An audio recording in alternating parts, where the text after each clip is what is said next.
The Chinese government has launched a clean plate initiative.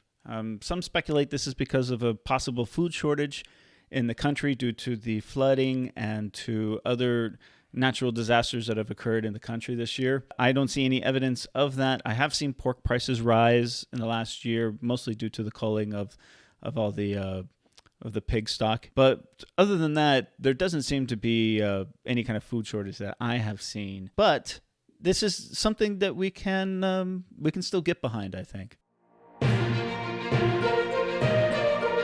Hello, everybody. Welcome to Rojo Reads the News. I am your host, Paul. Remember, if you like what you see, please consider supporting me. Today, we're going to be talking about the new Clean Plate campaign to reduce food waste in China. This has happened in the past. This is a new one that's starting here. They're going to share this one and another article that I have that is kind of funny, really. China has launched a Clean Plate campaign to reduce food waste after President Xi Jinping called the amount wasted shocking and depressing, reports Shine. She highlighted the need to maintain a sense of crisis regarding food security amid the fallout of the COVID-19 epidemic, which he said had sounded the alarm. Despite the fact that China has had consecutive bumper harvests, the worst mass flooding in decades has also left farms wrecked and ruined tons of produce. She called for the campaign to enhance public awareness of this issue, effectively cultivate thrifty habits, and foster a social environment where waste is shameful and thriftiness is applaudable, as cited by Shine. Regional catering industry associations responded by urging restaurants to limit the number of dishes served to diners and advocating an N1 policy, implementing a system where groups must order one dish less than the number of diners. For example, a group of 10 people would be limited to ordering 9 dishes. This campaign also suggests restaurants serve smaller or half portions for lone diners. That is something that I have struggled with personally because I like to dine alone. You know, I do go out with friends and everything and I have a great time. And it's one of the great things about going out with a ton of people is you have a large variety of dishes that you can share, you know, and it's family style eating here. But when I'm on the go, I'm alone, I'm dining alone, I can only order one dish.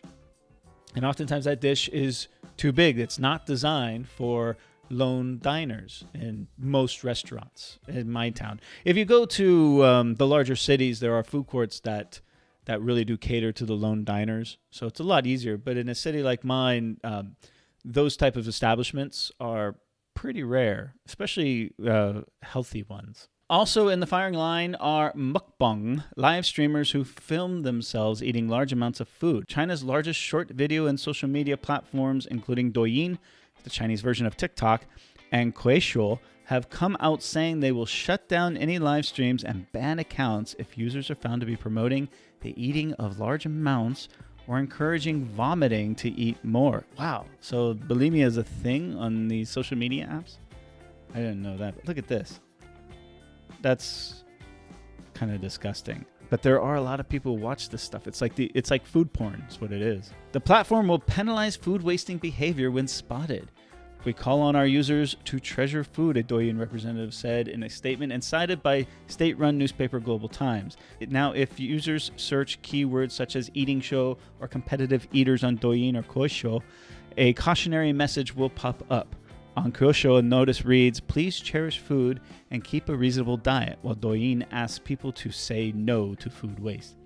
Eating shows may also be losing their flavor with Chinese netizens. On a recent poll by Taotiao News on Weibo, nearly half of netizens said that they don't watch live streams of people eating because it's excessive. A 2018 report by the Chinese Academy of Sciences found that the average restaurant diner wastes 93 grams of food every meal, contributing to the 18 million tons of food large cities throw away every year. That amount of food waste is enough to feed 30 to 50 million people annually. Wow. Yeah. I see it. And you know what? I will admit I'm guilty of it myself.